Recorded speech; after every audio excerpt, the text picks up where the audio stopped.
So another good afternoon, everyone. Good afternoon, everyone. Thank you for joining us. Specifically for the students, I thought I might take a moment just to introduce myself. I'm Brenda Mitchell. I am the Executive Director of Institutional Advancement and the Foundation here at the college. And what I wanted to say is to the students in particular, just to put into context why I am standing here. Under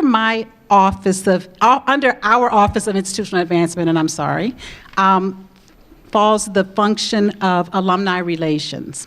And so what we attempt to do in the Office of Institutional Advancement, Alumni Relations, is to maintain a contact, if you will, with those who have graduated from Prince George's Community College, so to keep you engaged.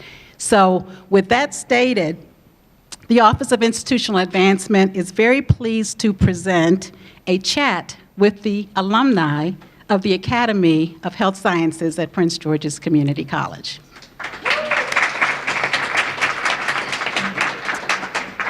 Today, this unique group of alumni will provide us with insight about their first semester at, get this, and this is the part that I like, as upperclassmen at their colleges and universities.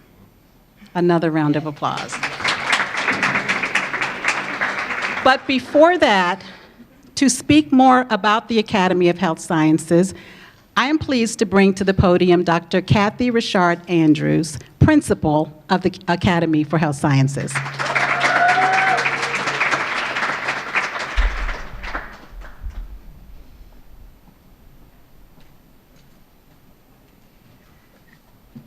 Thank you, Brenda.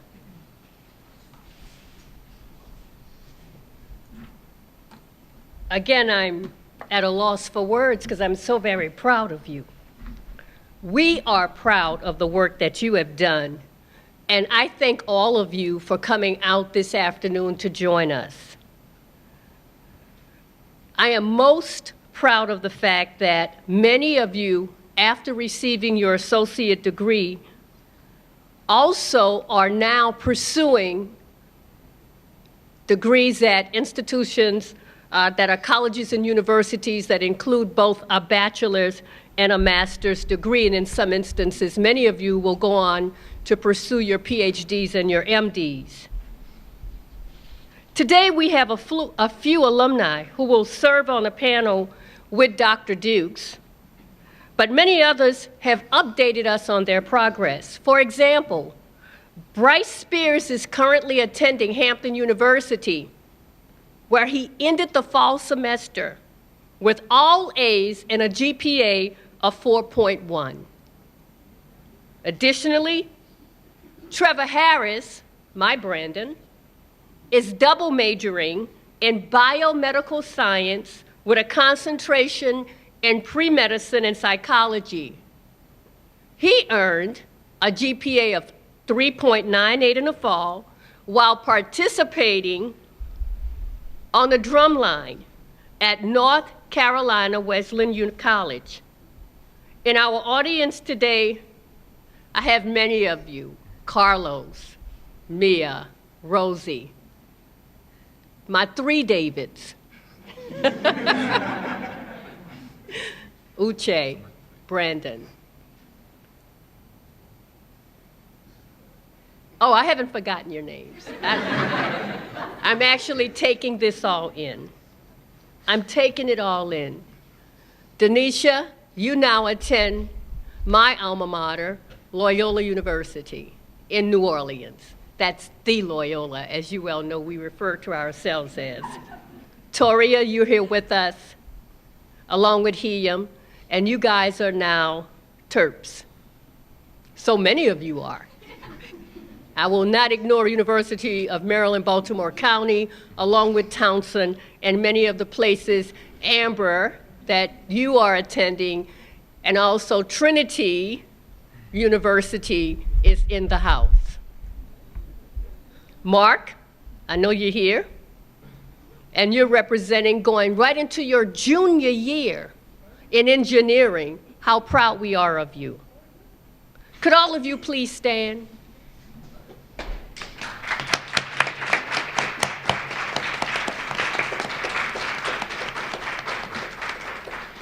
I am pleased that our alumni have come back, that you've come back to us to share your experiences with our current students who are also in the audience and the community college. Thank you.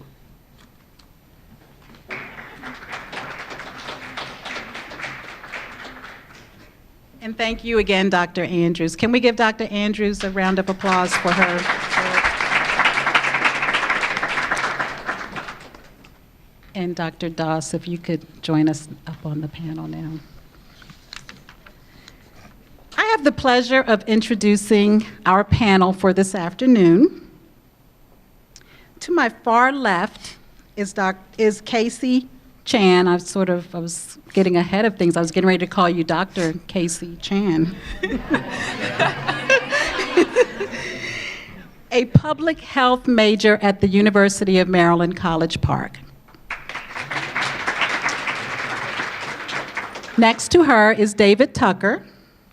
David also attends the University of Maryland at College Park, and he is a bioengineering major with a general business minor.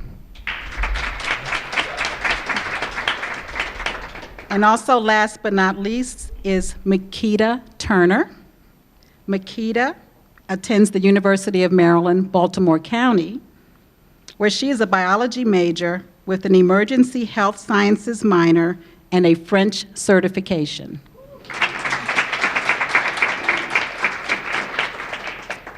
Today's moderator is Dr. Mara Doss. Mara Doss was part of the visionary team, if you will, for the Academy for Health Sciences when we first began thinking about it some years ago. Also in the room is Dr. Sandra Dunnington, who was part of that team, and I believe Dr. Andrews from the beginning. Are there any others who were part of the visionary panel for the Academy for Health? And Dr. Scheherazade Foreman. Would you all just please stand so that everyone can see you?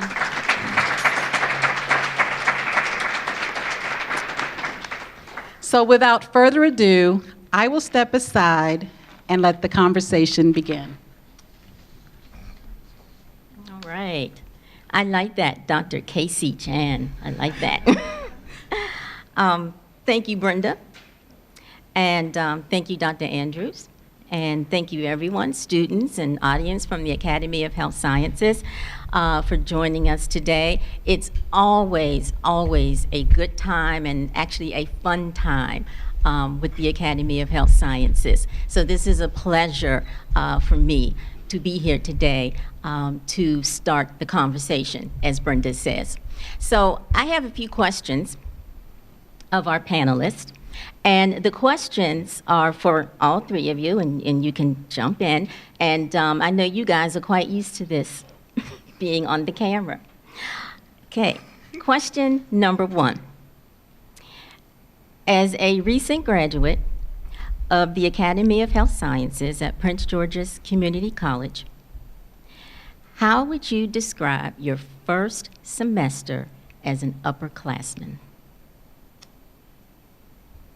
And you can just jump in there. Good morning. My name is David Tucker, as you can see. And as a first year at Maryland, they don't really consider us upperclassmen per se. They consider us freshmen with advanced standing. So they treat us the same way as they would juniors, but it just technically we're still freshmen, which also comes with a bunch of benefits. But this past semester has been humbling, among other things. And particularly, classes got real harder. Everything just changed from being at PGCC, where I used to call home, and then going to Maryland. So my first year at Maryland was challenging, among other things. And it's been challenging because classes got really tougher. PGCC and Maryland are two separate schools. What they've been telling me was right. Big schools are hard to actually get yourself known in and everything. But although I overcame with those challenges, it was tough, I'm not gonna lie. But I was able to network and find people that I could study with, bond with, I just live with. So they helped me get through those times. Okay, thank you. Makeda, or would you like to join? My first semester was really hard in terms of classes, but I had a lot of fun. I met people that are into so many different things. Like some of my friends are really big in social activism and LGBTQ community things. So I got a little bit of everything, a lot of different culture. Yeah, it was really different and culturally submersive, and but yeah, it was tough in terms of classes, especially since I thought the classes here were maybe a little bit tough, but there it was completely different. But doing the classes here helped me, so had a little bit of a head start in terms of like learning to study and all of that. So it's pretty good. And Kasey, would you like to add? Yeah, so basically everything that they said is also the same for me. Coming from PGCC and going straight into University of Maryland, it was definitely a lot tougher.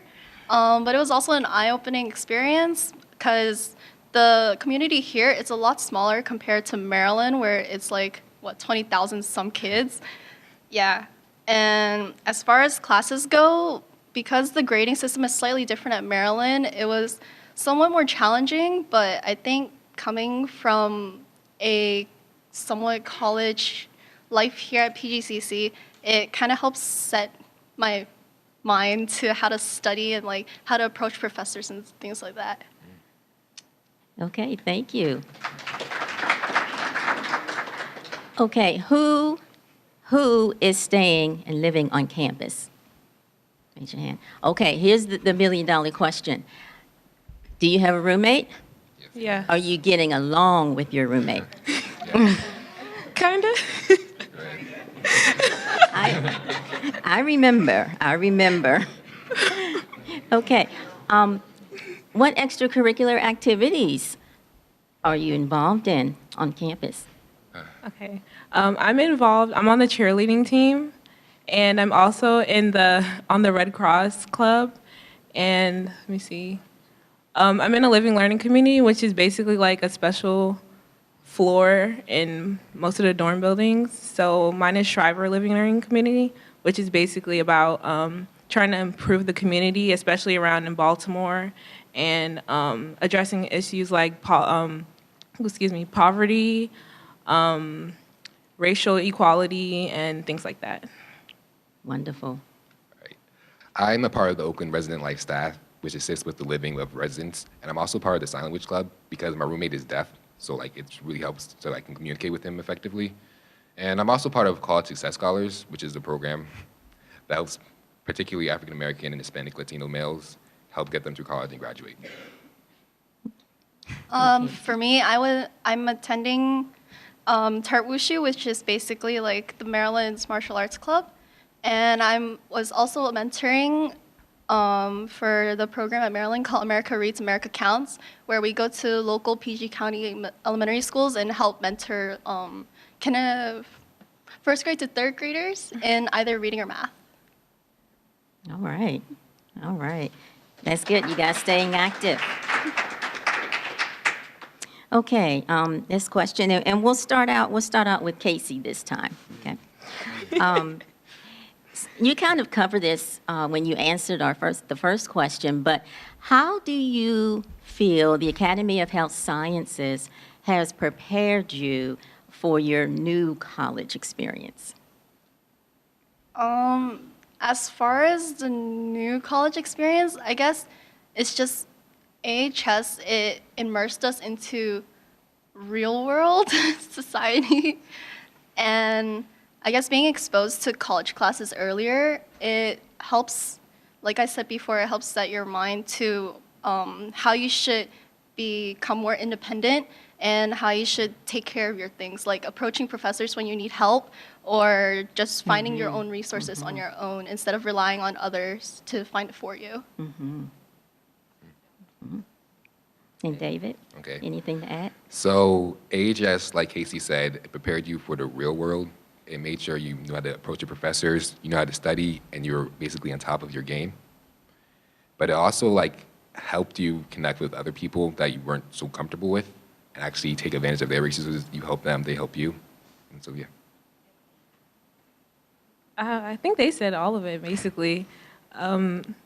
It really helped with learning how to study because even though I formed my own study method while I was here and I had to change it to accommodate like the classes there, it still helped me to be able to see when something wasn't working for me and allow me to, like say this is not working, so let me change it. It helped me to identify when like my study group wasn't being effective and helped me learn how to find campus resources.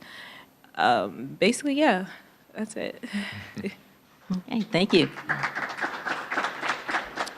Now, you guys are part of the first class. You've been here from the very beginning. We watched you come in as little ninth graders and now as mature college students.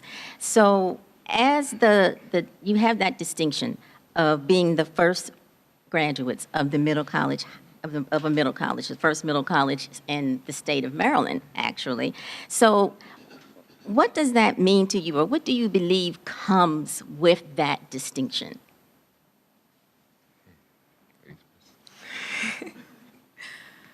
Wow. With that distinction, I think I kind of set you apart a little bit because even though, like, talking to a lot of people when I say, like, yeah, this is the school I went to, the middle college, and a lot of people are like, wow, I wish I had done that. Or there are people who, one girl on my floor said she's trying to get her sister to come here, even though she's like, her sister's like, no, that's not what she wants to do. But yeah, she sees it's like really beneficial. A lot of people I went to middle school with say they wish they had done it also.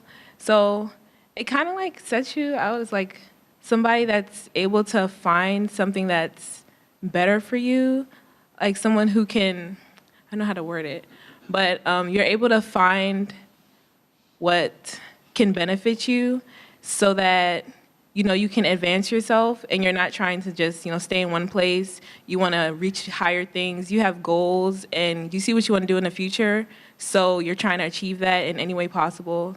So, yeah. Mm-hmm. Anyone else want to add? She covered it all. All right. Now, okay, this is for everyone. If you had one piece of advice that you would give to your fellow students who are coming behind you, okay, the current AHS students, what would that one piece of advice be? I know what I say. I say that you should really think about what you want to do in the future because I personally kept changing what I wanted to do because I knew at first I wanted to be a doctor and then I'm like, I really want to go into emergency health. Then I took microbiology here and I was like, wow, I really love that. So maybe I want to do something with micro or epidemiology. So, and then I also took a dance class this semester and I was like, I really want to be a dance major. So I like always wanted to be a dancer all my life. So that was just like, yeah, that'd be natural. But yeah, but when I really sat down and thought about it, I said I always knew I wanted to help people and I wanted to do something in the medical field. So that's why I settled on biology, emergency health services minor because I want to do emergency health. And maybe when I go to med school, I might change and decide I want to do epidemiology, but it's still all on that same path. So if you decide you know what you want to do, then I feel like that makes everything a bit easier because in terms of like picking your classes and all that, because like advisors will tell you like, yeah, you should take this class, you should take that class. There are classes that they aren't that really helpful to you. And you know what you want to do, you know what your major requires and what med school you want to go to and what they require. So if you really sit down and think about what you really want to do, even if you decide to change it a little bit along the line, it'll still benefit you in the long run. Like Makeda said, know what you want to do, but also keep an open mind to possibilities like await you. Like for me, I had no idea that I wanted to minor in business until I actually talked to Dean Mullins. Like, yeah, everybody should minor in business because the world runs by businesses. Like, when you put it like that, it makes sense to minor in business. And also try to expose yourself to like as much as you can because you never know what you might like. Like Makeda, now she's a dance major and what else? I'm not a dance major. Oh, she's performing. She's doing amazing things, so yeah. Yeah, I think in a nutshell, it's basically everything what Makeda and David also said. For me, it's just take it one day at a time. Don't try to rush through it. Really think about what you really want to do, because even though you have advisors who can help you kind of guide you along the next few years of undergrad, ultimately it's going to be your choice, your decision, because it's your life. It's not them getting the degree, it's you. And they can care less of what classes you take. They just know you have to take a certain amount of classes, and then that's what's required to graduate. But is that going to help you in the future? That's your choice.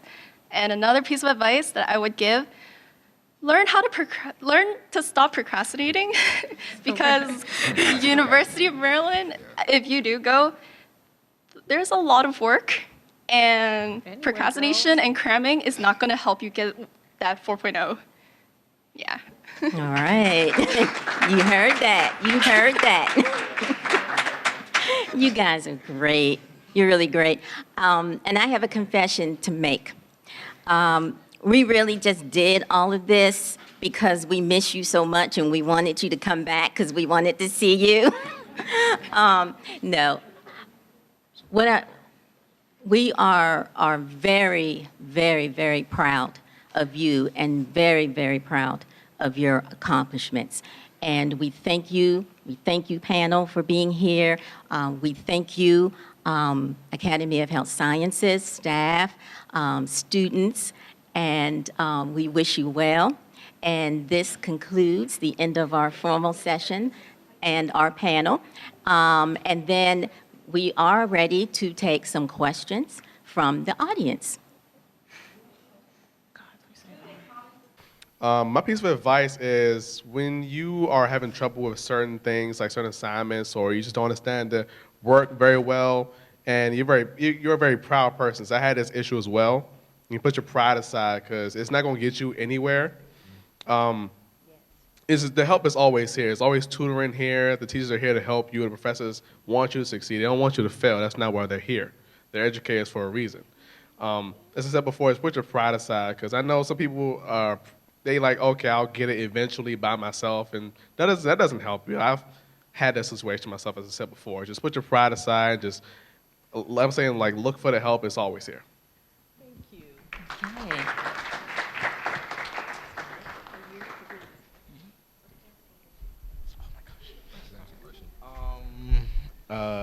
You want to say your name and what year you are in? Yes. My name is Justin, and I'm a year 3. I was wondering, as far as sports are concerned, like, wouldn't you be looking forward to like applying for like schools now, since like sports is a big thing in college, instead of waiting till your senior year? I think you can take sports when you go to college, but it depends on what you want to be. Like, I want to be a doctor, so I mean, sports don't really matter to me. Like, this program was really good. You get an associate's degree. I mean, what? Does anyone from the, yeah, does what's your anyone question? from the, excuse me, guys, I'm sorry. Does anyone from the panel want to address that, anyone else from the panel as well? Oh, I was going to say that if you really want to do sports that bad, then you should, apply to a school that you think has a nice sports program, but at the same time meets your academic needs. Because you can always, like, try out once you get to school. Like, I didn't want to do cheerleading, really. And then my friend was like, they're doing tryouts, and I tried out and I got on. So if you want to do it and you know you're good enough, then, which you are, so yeah, just do both. Oh. My name is Jalen. I'm a year 3, and I'm interested in biomedical engineering. And I want to ask how I should start looking for schools because I'm still unsure where I want to go. Excellent, Jalen. Yeah, you done. Someone from the panel want to take that question? I got it. So definitely, you said you're doing bioengineering, biomedical. Biomedical. Okay, definitely start looking at schools. Just do your research, ask around, ask, hey, is this a good school for bioengineering? And why not? Just basics. Okay. Okay. Okay, thank you. Okay. We have one more question. No, I had a comment Or about what you comment? said. So I'm not a biomedical engineer, but like I would, if you look, just go online. Like I started out looking at like rankings of schools and stuff, and like rankings aren't important, but that's how you start getting a list of schools that you've never heard of before. So look at those and then go ahead and search up, do they have an engineer department? How is their engineer department? What kind of courses do they have to offer? Do they have your major? Like, do they have biomedical engineering? And if not, there's always like alternate majors that you can take, and like they'll help you get to where you want to go. So yeah. Okay, thank you all for your enthusiasm and participation. We do have a few minutes sometime after the formal program to network and to get to know each other again. Again, I want to thank you, and I want to wish you all a very, very, very successful spring semester, okay?